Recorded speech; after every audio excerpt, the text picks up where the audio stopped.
শুভ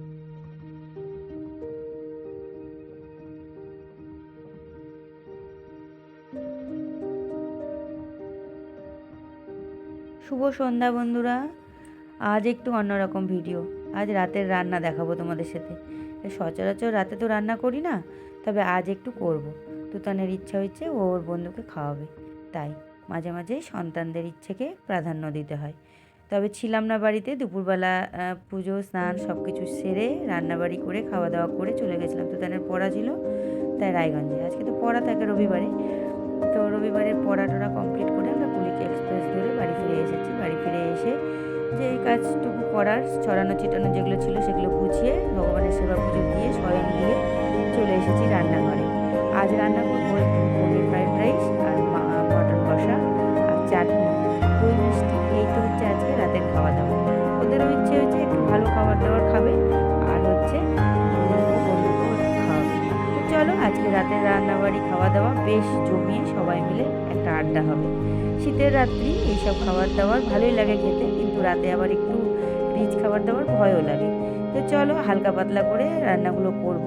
তবে মাটনটা একেবারে ধুয়ে তোমার সমস্ত মশলা টশলা দিয়ে মাখিয়ে রেখে গেছিলাম ঢাকা দিয়ে। তো আজকের মাংসটা না বিরিয়ানির জন্য ভীষণ ভালো এবং উপযুক্ত।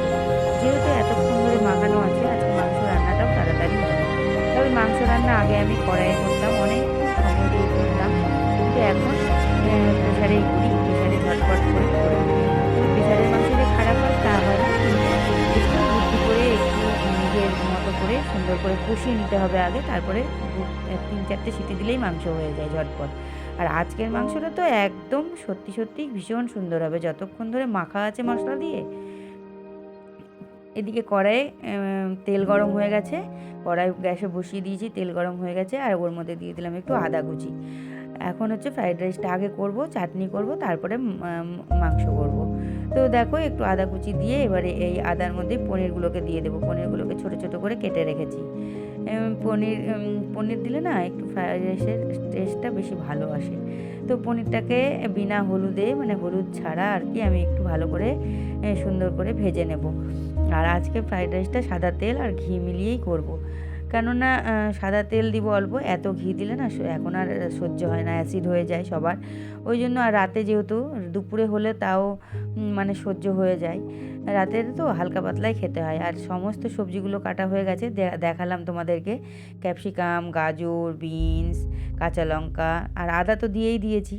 আর দেখছো এখন হালকা মানে আস্তে আস্তে করে পনিরগুলো ভেজে তুলে রাখলাম, আর কড়াইয়ের মধ্যে দিয়ে দিয়েছি সবজিগুলোও আমার মোটামুটি ভাজা হয়েই এসছে। তার মধ্যে কাজু দিয়ে দিয়েছি, কিশমিশ দিয়ে দিয়েছি। আর এখন ভাতটা করে ঠান্ডা করে রেখেছি, এখন ভাতটাকে এর মধ্যে সবজির মধ্যে ঢেলে দেবো। তবে ফ্রাইড রাইসে আগে যেমন একটু মিষ্টি বেশি দিতাম, এখন মিষ্টির পরিমাণটা কম করে দিয়েছি। বেশি মিষ্টি হলে এখন কেউ খেতে চায় না, আর নিজেরও ভয় লাগে খেতে। যেহেতু অসুখ বিসুখের কোনো এখন আর বয়সও নেই, আর কোনো মানে যে হবে না এরকম কোনো ব্যাপারও নেই। সব বয়সেই সব রকম অসুখ এখন হচ্ছে, ওই জন্য একটু সংযতভাবেই চলতে হচ্ছে সকলকেই। সকলেরই বয়সটা বাড়ছে, আমাদের দুজনারই একটু বয়স বাড়ার দিকেই যাচ্ছে, অতএব সাবধান থাকাটাই আমার মনে হয় ভালো। ওই জন্য সেই হিসাব মতো করেই রান্নাবাড়ি করি। তো এই দেখো এখন ভাতগুলোকে ভালো করে সুন্দর করে সমস্ত সবজির সাথে মিশিয়ে ভালো করে ভেজে নেবো আস্তে আস্তে করে, আর তারপরে যা যা দেওয়া সব মশলা দেবো ধীরে ধীরে। তবে এই ফ্রাইড রাইস শীতের দিনে ভীষণ একটা টেস্টি খাবার, তাই না? খুব ভালো লাগে। আর ঘি তো এনেই রেখেছি, ঘি আছে, তবে ঘিটা তেলের মধ্যে দিইনি, ঘিটা ভাতেই দেবো ওপর থেকে। তবে আমি ফ্রাইড রাইস করলে এখন আগে দিতাম না, এখন আমি একটু কেওড়া জল আর একটু গোলাপ জল দিই, ভীষণ ভালো একটা গন্ধ বেরোয়। এই যে এই ভাতটার মধ্যে যখন ভাতটা ভাজবো আর কি, তখনই দিয়ে দেবো একটু এক চিপি কেওড়া জল আর এক চিপি গোলাপ জল। তো দেখো হাঁড়ির মধ্যে ভাত কিছু লেগেছিলো, তো সেইগুলো তুলে দিয়ে দিলাম। হাঁড়িটা একদম পরিষ্কার করে নিলাম, মাথা নষ্ট করতে নেই জানো। একটা সময় এই খাবারের জন্য কত চিন্তা করেছি, যখন সংসারে আলাদা হয়ে গেছিলাম, তখন আলাদা করে দেওয়া হয়েছিল, তখন কিসে রান্না করবো, কী খাবো, কী করবো, সেই চিন্তাগুলো না এখনও মানে ভাবাই।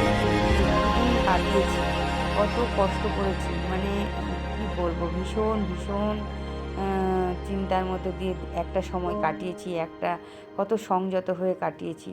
মানে 100 টাকা খরচ করা বিশাল ব্যাপার ছিল তখন। সেই সময়টা ভাবতে হতো যে অকারণে 100 টাকা নষ্ট করব। সেই জিনিসগুলো, সেই দিনগুলোকে পিছনে ফেলে এখন এসছি। তবে পিছনের দিনগুলোকে অবশ্যই মনে রাখতে হবে, তবেই আগামী দিনগুলো খুব ভালোভাবে থাকতে পারবে। তো দেখো ভাতটা ভাজা হয়ে গেছে, আর ভাতের মধ্যে দিয়ে দিলাম পনিরটা ভালো করে সুন্দর করে এখন ভেজে রেখেছিলাম তুলে, আর এটা ভাতের সাথে এখন মিশিয়ে দেব। তো ভাতের সাথে মেশানোর পর আর দিয়ে দিচ্ছি এই যে পরিমাণ মতো চিনি। চিনিটা বেশি দিচ্ছি না, চিনি অল্পই দিচ্ছি, সেটা তো তোমাদেরকে বলেই ফেললাম। আর এই রান্নাবাড়ি মানে খাওয়া দাওয়া কোনো দিন খুব ইচ্ছে হয় যে একটু ভালো খাবার দাবার খাই, তাই না? মন কিন্তু চাই, তবে আমি বাইরের একদম খাবার খাই না। বাইরের ভাজা পোড়া চপ সিঙাড়া কোনো কিছুই আমি খাই না, কারণ ভীষণ আমার ভয় লাগে খেতে। তো এই দেখো হয়েই এসছে, এটাকে এখন নামিয়ে রাখবো, আর চাটনি আর মাংস বসিয়ে দেবো। চাটনিরও টমেটো কাটাই আছে, চাটনির মধ্যে একটু কিশমিশ দেবো, একটু খেজুর দেবো। খেজুর আর কিশমিশ দিলে চাটনির টেস্টটা ভীষণ ভালো হয় শুধু টমেটো দিয়ে করলে, করার থেকে। আর ওর মধ্যে যদি একটু কমলালেবু থাকে ঘরে, যদি কমলালেবুর একটু খোসা দিয়ে দাও না, তাহলে তো আরও অদ্ভুত একটা গন্ধ আসে। কি বলবো তোমাদেরকে। এই দেখো মটনটা কষাচ্ছি কিন্তু, হ্যাঁ মটনটা কষিয়ে তারপরে মানে এখন অনেকক্ষণ লাগবে কষাতে। আজকে দেখছি যেহেতু আমার মনে হয় মশলা দিয়ে মাখা ছিল, ওই জন্য অনেকটা জল ছেড়ে দিয়েছে। তো এই যে ওদিকে রান্নাবাড়ি সব কমপ্লিট হয়ে গেছে, আর এদিকে দেখো এই যে গুছিয়ে নিয়েছি, দেখছো ওদের তিনজনাকে দেবো আগে, দেব তুতান আর বাবানকে আগে দিয়ে দিব ওদের তিনজনকে, তারপরে আমরা দুইজন পরে বসবো। রান্নাবাড়িগুলো কেমন হয়েছে একটু বলো তো। বাবানদেরকে থালার মধ্যেই দিয়ে দিচ্ছি, যেহেতু শীতকাল, সকালে মাসির অনেক বাসন হয়ে যাবে, ওই জন্য। আর এই যে দেবের জন্য সাজিয়ে দিচ্ছি ভাত, ফ্রাইড রাইস, স্যালাড, মাটন, মিষ্টি আর চাটনি, আর এই যে দোকানে আর এই বাবা, তিনজনকে সাজিয়ে গুছিয়ে সুন্দর করে খেতে দিয়ে দিয়েছে। ওরা খুব আনন্দ করে, মানে মজা করে খাচ্ছে, আর বারবার বলছে যে রান্না ভীষণ ভালো হয়েছে। ওরা তো বলছেই, তার সাথে সাথে দেবও বলছে কাকিমণি রান্না দারুণ হয়েছে। তো চলো ওরা খাক, ওদের খাওয়া হলে আমরাও বসে পড়বো। এই দেখো আমরাও বসে পড়েছি, কেননা রাত্রি হয়ে গেছে, তো অনেকটাই রাত্রি হয়ে গেছে। আজকে আর ওর বাবাকে রুটি দিলাম না, বললাম খাও একটু ফ্রাইড রাইসের সাথে মাটন কষা, অনেক দিন তো খাও না রাতে, ও রাতে রুটিই খায়। তো চলো আর খাওয়া দাওয়া করি।